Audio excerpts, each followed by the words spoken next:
Pues sí, ya hoy día 80 de la guerra, casi 300 personas murieron en ataques del ejército de Israel en Gaza, elevando la cifra a casi 21,000 fallecidos. Autoridades palestinas acusan que en las últimas 24 horas hubo 18 masacres en contra de familias. Este conflicto también ha convertido a Gaza en un cementerio de niños. La Organización de las Naciones Unidas contaba hasta el mes de octubre más de 3,000 niñas y niños muertos por los bombardeos. Miles están desaparecidos o en cautiverio. Más de 1,000,000 están sin agua, comida y otros productos básicos. Vamos a revisar este tema con Juan Martín Pérez García, coordinador de Tejiendo Redes por la Infancia en América Latina y el Caribe, a quien me da mucho gusto saludar esta noche. Juan Martín, bienvenido, gracias. Gracias por esta oportunidad, Manuel, gracias. Oye, bueno, pues día 80 ya de la guerra, estábamos hablando de cifras, como lo poníamos en contexto, bastante desafortunadas. ¿Cómo ves la situación? Pues mira, yo creo que es importante mantener la conversación pública sobre este tema y permitir que el público pueda tener una opinión informada. Y yo suelo invitarles a las personas que puedan verificar todo lo que están recibiendo con varias fuentes, idealmente fuentes oficiales, porque se mueve, como en toda guerra, bastante desinformación, material falso, historias que no necesariamente son actuales, hechos que pudieran parecer de este momento, pero que pueden ser traídos de otro momento o de otro territorio. Pero hay tres cosas muy concretas que invitaría al público que tenga presente desde Naciones Unidas que están planteando. Lo primero es que Israel es un estado ocupante. Esta es la categoría internacional que tiene y esto le lleva a tener obligaciones específicas con la población que está como refugiada. Este es un conflicto que el público quizás conoce o ha escuchado de más de 70 años y son los refugiados que tienen más décadas en la historia contemporánea. Segundo, el conflicto tiene un fuerte componente bélico, no por los palestinos, porque ellos carecen de ejército o recursos militares comparados con lo que representa Israel, que tiene como aliado principal a Estados Unidos y a varios países europeos que le proveen de armas y de dinero y sobre todo soporte político, como lo hemos visto en Naciones Unidas con el poder del veto en el Consejo de Seguridad. Y tercero, históricamente las víctimas son niños, niñas y mujeres, principalmente palestinos, pero también los niños de Israel y las mujeres de Israel.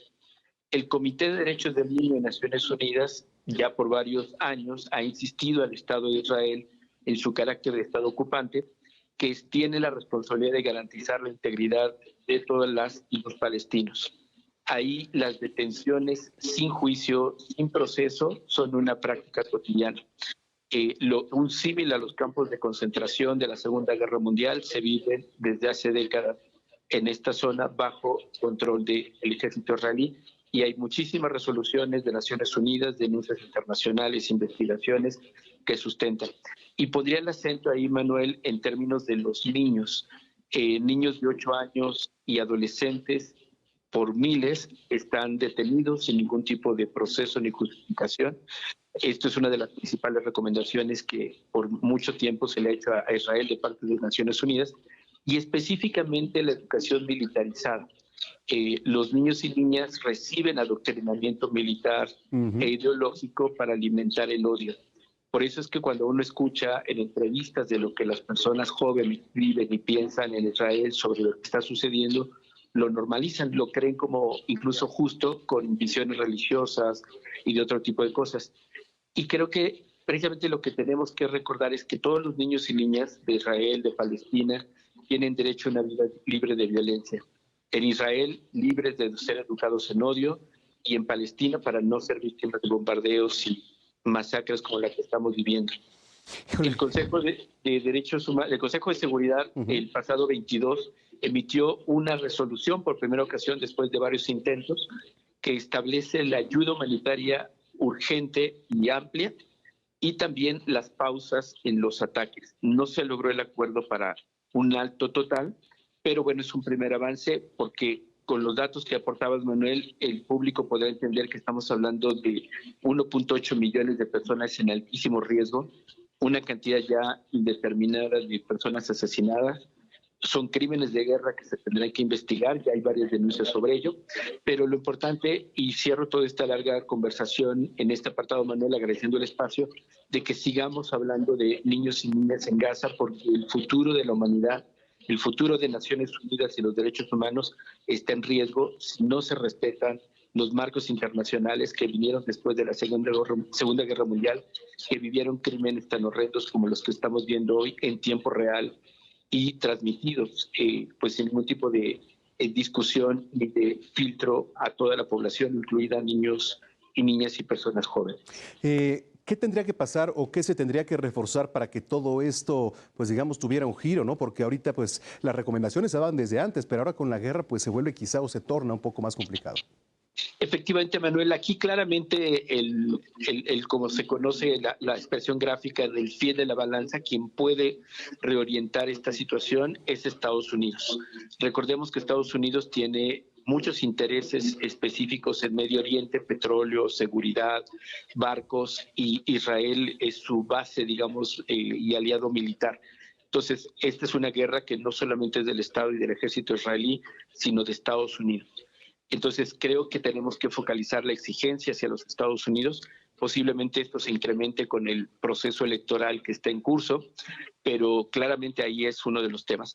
Lo otro es que tenemos que recordar que la comunidad internacional tiene obligaciones y hay un silencio cómplice por ya 80 días que deriva en muchos crímenes de guerra, y que esto mismo nos sucedió en la Segunda Guerra Mundial, y precisamente expertos y expertas internacionales hicieron un llamado el pasado 25, ayer, insistiendo que en tanto la comunidad internacional no asume su responsabilidad y coloque en prioridad a los niños y a las niñas en esa zona, el futuro de la humanidad está en riesgo. Y no es exageración, no es una frase.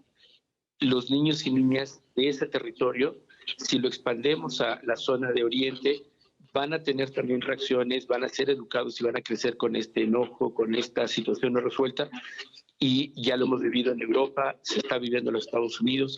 Necesitamos parar los discursos de odio, parar la guerra, y para eso necesitamos el principio básico: respetar el acuerdo de Naciones Unidas, las resoluciones que tienen mecanismos de seguimiento y que se cumpla con estos derechos internacionales. Toda guerra tiene reglas, y lo que estamos viendo en Gaza no es una guerra, es un genocidio dicho por expertos y expertas de Naciones Unidas.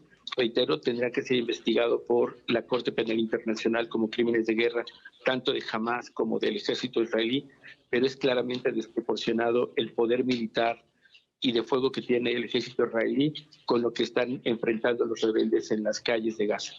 Pues vamos a estar muy pendientes para ver cómo cierra este 2023, se inicia 2024, y si lo permites, Juan Martín, estamos en comunicación.